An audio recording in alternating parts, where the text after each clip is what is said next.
Okay, so we're going to take a look at using the Chrome extension, as seen here, for doing some of the tracker labs. So I'm going to come back over and access some of the files that we need. So real quick in Canvas, go to Pages, View All Pages, and we're going to go down to, you will not see all of these, Tracker Labs, and then Tracker Lab Folders. That'll take you where you can find the actual folder. We're going to right-click, if that's a thing that you have, try and download. We'll take a moment, scanning for viruses. Great. It's downloading now.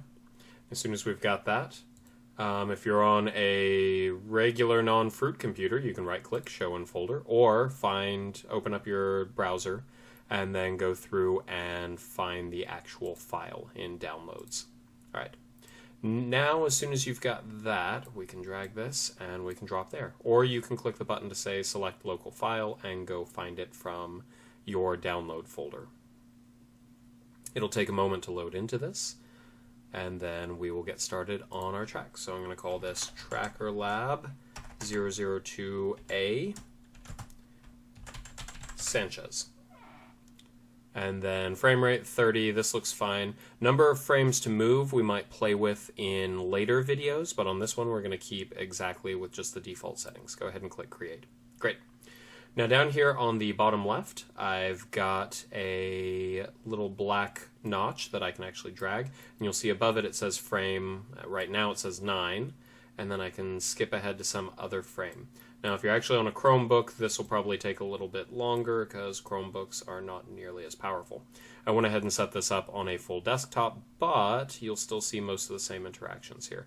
So what I'd like to do is I'd like to bring this to the beginning of the part that I'm actually interested in. And on the bottom right here, that's when I let go of the red checker and let it fall. Down on the bottom right, there are little arrows that you can progress one frame at a time. Let's see. On a desktop, I can actually click through a lot faster, which is nice. Frame 415 looks like frame 414, maybe even 413 is where this begins. So frame 413 might be right when I'm letting go of it. 414 might be better, but by 415, here in the bigger screen that I've got here, I can see that it's starting to move. My fingers dropped back out of the way. So I'm going to call my very first one frame 414. You can start at 415 if you'd like. That's perfectly fine. Here's what I'm going to do. I'm going to bring it back to frame 414, and on the bottom left, there's a little up arrow that's gray. I can drag that over here, and if I drag it too far, it'll start going forward. You can see I'm now on frame 417. I don't want that. I'm going to bring it back to where I wanted to start, which for me was 414. I'm going to let go of it there. Now, this is a good point to point out that this might be much easier with a mouse. Just throwing that out there. If you're doing this with a touch screen, it can be a pain. Now, I can go a bit forward. Again, if you're on a Chromebook, it's probably going to take you a while to cycle through this, processing power and all. By the time I get to frame 432, we can clearly see the checker has come in contact with the ground here, and as soon as that happens, we can no longer model it in the way that we're used to working with, because its acceleration is going to change. So I'm going to back it up a little bit. 431 will be the last frame that I take a look at. And then I'm going to drag the other arrow over here to 431. Great. Now what that does is it sets up where now if I drag the black bar left or right, it has set up my beginning and end points. Makes it a lot easier to work with this, but it's whatever you'd prefer. Okay, a couple other things that we have to do to get things set up. If I bring my mouse over here and grab the middle of the coordinate axis, I can set up a coordinate axis. I'm going to put it here at the very bottom of my checker. Now, we talked a little bit about this in class, and again, this looks a lot easier to work with on a very large and high-definition screen as opposed to a much smaller Chromebook. But we saw that, in fact, if I jump forward just a little bit, as this thing moves faster and faster, that little checker that I've dropped actually starts smearing out because it's going so fast. So what I'm going to do is, it's hard to click on the middle of it to try and reduce some of the error that I might get. I'm going to try and click on the bottom edge of it. Now that may or may not be easier.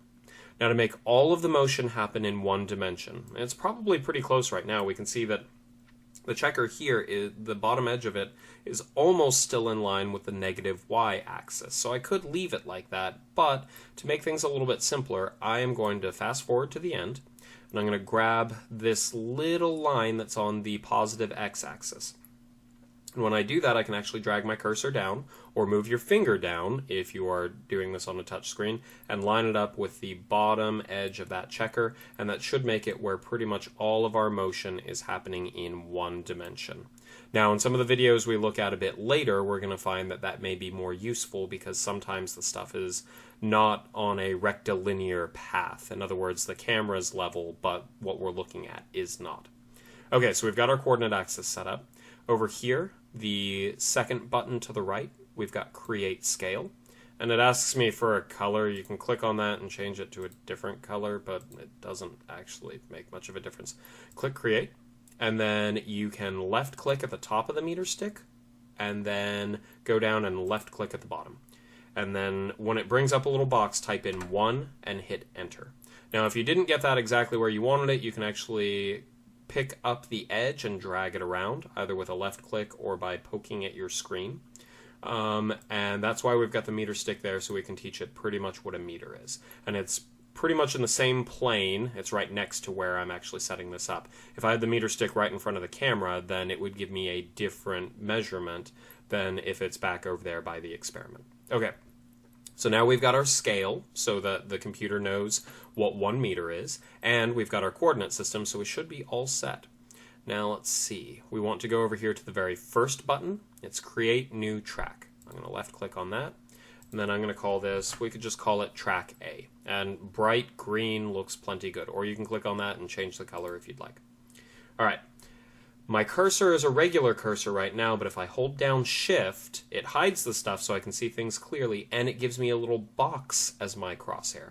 So what I'm going to do is I'm going to come over and I'm going to left-click, or poke at, the screen at the bottom of my checker. And then it went from frame 414 to 415. So then I'm going to keep doing this. And what it's doing is every time I click, I'll release Shift. You can see that there are the dots that I put. They're right next to each other. And it keeps going forward 1 frame at a time. Now yours may be a little bit slower. Again, this is actually a pretty high-powered desktop that I'm working on. And so we're doing the best that we can. Now it's still hard to see where the front end of my checker is, but I think I can find it a little bit better than I can the middle of the checker. And so I'm looking for kind of the blur, and I know kind of the shape here. If I let go of Shift partway through, we can see that the dots are starting to get more and more spread out because this thing is moving faster and faster. Now my dots aren't perfectly on the line, mainly because I'm not that good at clicking them. Ooh, one of these got duplicated, which kept happening in my desktop, or in my Chromebook version too. So we'll bring that up when we actually take a look at it. I'm going to left click here, and I'm going to finish all of these up. There we go. Now real quick, I'm going to point out that it looks like we've got 2 of them right on top of each other. I don't know why that is. I'm going to go back a little bit. Huh. I apparently have a redundant frame in there somewhere. That's fine. We'll deal with that when we get a chance. Okay, so here's what we're going to do. Now we've got our track, and we've got all of our data over here. You can poke in here, and you can hit Control A, and it will actually select all of the data for you. Then Control C, and then that will copy it, and then we're going to go over to an untitled spreadsheet.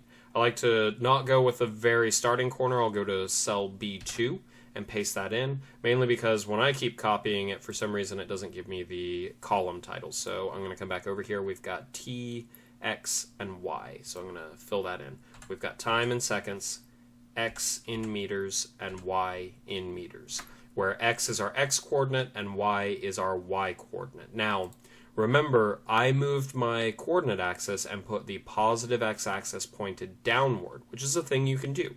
So my negative y-axis is off to the left, and my positive y-axis is off to the right, which is a little weird, but it's just setting up, basically I've renamed downward the positive x direction. That's all I've done.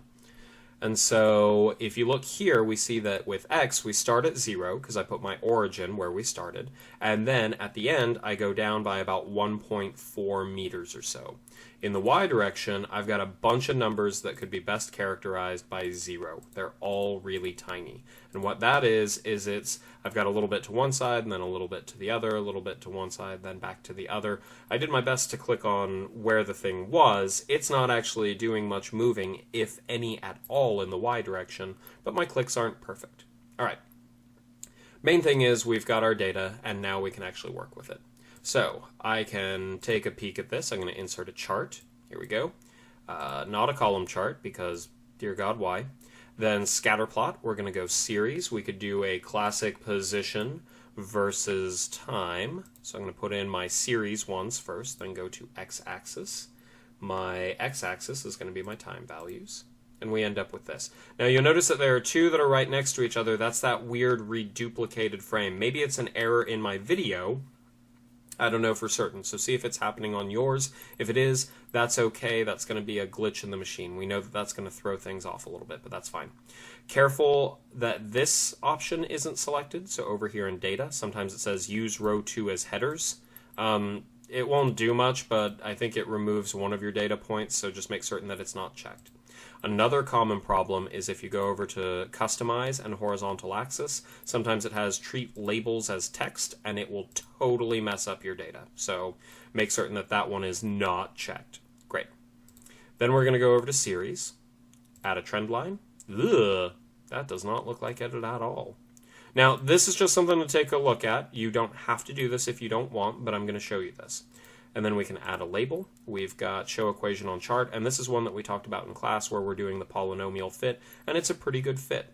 Now, if you're paying close attention, the coefficient to x squared should be 1/2 the acceleration.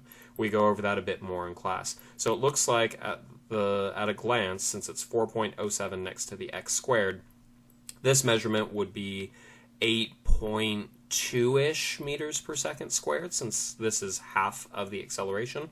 Part of that's going to be thrown off by that weird duplicate data point, and so that one's a little weird, I think. Let me try something real quick. I don't necessarily recommend you don't have to do this, but let's see what happens if I find that duplicate data point and I get rid of it. Now, I don't recommend actually doing this because this is us choosing data, but I'm going to delete cell, and I'm going to shift them up. There we go. And so that's a little trick that I'm familiar with, though I don't think it's a pretty safe one because now I've just deleted some data, and I don't think my time values work out quite right. And on top of that, if you look at this, we've got 5.6-ish would be half of our acceleration. That's going to put us up to the, what's that going to be, 11.2 meters per second squared. So one of the reasons that I bring this up is, while it may be tempting to try and remove something that looks weird, don't choose what data you keep and what data you get rid of because it can cause even more problems. What we should do is go back and maybe redo the video or something like that, but I think we'll be fine with what we've got. Okay, this is not the graph I wanted anyway, so I'm going to move it to the side. What we wanted to do is we wanted to linearize this. Now there are a couple ways that you can do that, but I'm going to go with the following. In class, we went over this when we looked at the practice AP problem, and we found that we could linearize this by taking 2 times x, in this case, in other words, d, our displacement, how far we've gone from the origin, and then we could use that as our y, our vertical values, and our horizontal values we could use t squared. And so if we did that, we would end up with what should be linear data, according to our predictions, and the slope of it should be our acceleration. So here's what I'm going to do. I'm going to do equals 2 times my displacement, x, or as we saw in the AP problem, it was d. And then I drag this down, so I've got twice my displacement, and then here's my t squared. I'm going to do equals t up caret 2 for squared. And then I'm going to drag this happy little character down. Okay, great. So there are our 2 values, and if we insert, oh, before I forget, let's go ahead and name this file. TLAB002A Sanchez. YouTube. So I know which one it is. Hooray! Okay, now I've given it a name. Always a good thing to do. All right, we were going to insert a chart. So here we go. I'm going to drag this over here. Not a column chart because why? Scatter chart. Series. We want our Y values, our vertical values, that's our series, to be 2 times our displacement. Great. And then you'll notice that, hey, that doesn't look linear at all, but wait when I add my x-axis, which we said should be t squared. Now we end up with, aside from this dot here in the middle, once again, a little weird. Let me see if I can find that one. Let me try this real quick. Delete cells, shift up. We can see that we end up with a pretty good line here, but this also tells me why it's not a good idea to actually delete my line, or those 2 points, because we have kind of a continuing line here, and then another one that appears to be developing here, and they're not the same. Now, I can tell that I've got a weird sidestep here. There's some problems in my data, but I don't want to just go through deleting data. All right. That bit of information out there. We can see that we've mostly got a linear response. It seems to step over a little bit, which isn't my favorite, but if yours does that, it's probably an issue with the data or the video, and I'm not going to hold that against you, so we'll see what we get. Use row 2 as header. We don't want that, and customize. Once again, if your graph is looking crazy town banana pants, check for treat labels as text. You can see when I select that, my graph does not stay linear. It goes to something crazy. Okay. So those are both not things that we want. Okay, series. We want a trend line. That's not bad. We know that it's going to be pulled down a little bit from what our data would actually be. So if we end up with a value that's a little bit less, that's okay. But let's see. Label, use equation. And I've got 8.97 meters per second squared, which is indeed a moderate amount below the accepted value of 9.81. Now, we can see that with this weird step in data, that's going to drag the best fit line, the trend line, down a little bit, which will decrease the slope by some. And so that may very well account for our differences there. My apologies on this. Maybe I need to pick one of my better videos, but this is the one that I've got uploaded, and many of you have probably already started on this, so I'm not going to switch it out just yet. All right. If you end up with a nice straight line, that's great. We're mostly done. I do want all of this, but we want to clean this up a little bit. It's something that I've been kind of lazy on up to this point, but it's something very important that we need. So chart title. First off, I'm going to put my name in there so that I know to whom this graph belongs, and I'm going to say 2x versus, I should say, let's call it 2 times displacement versus time squared, which is a very long title, but at least it describes exactly what we've got in the graph. Okay, type, and then we can also, up here where it says type, chart title, we can go to horizontal axis title, which is a good one. We're going to call this time squared, and I'm going to point out that it is in seconds squared. We want to put our units on this. In the last couple times that I had you work with Sheets or Excel, I didn't emphasize that. I want us to start focusing on that. Graphs and units are incredibly important, so we do want to focus on that. Vertical axis. Twice displacement, spelling is hard, and that is measured in meters. Displacement, bad at words. There we go. Okay. Now that we've got that, that's pretty much everything that I'm looking for. Remember, that's under Customize, and your chart and axis titles. Right underneath that main option, you'll see Type, and you can select the different axes. Okay? So, this is pretty much exactly what I'm looking for. If you want, you can save this graph and actually send it over to me, submit it through the assignment in Canvas, and we should be in good shape. Or you can email it. That's not my preferred. I'd really like it submitted through Canvas so that it's much easier for me to take care of, and I don't have a billion emails that I'm going to have to deal with. Okay? So, this is exactly the graph we're looking for. I want your linearized data. I want your trend line there and the equation for your trend line. I want an appropriate title describing what is actually graphed here, and I want your X and Y axes marked appropriately with their units. Those are the things I'm looking for in this tracker lab. That's the main thing I'll be looking for in most of our tracker labs, but here is exactly what you need. So the last thing that you could do on this, now that we've got all this set, you can come up here, click share, and you can go get shareable link, and then copy link, and then put it in on the submission spot. So that would work just fine. Okay, so that's our video.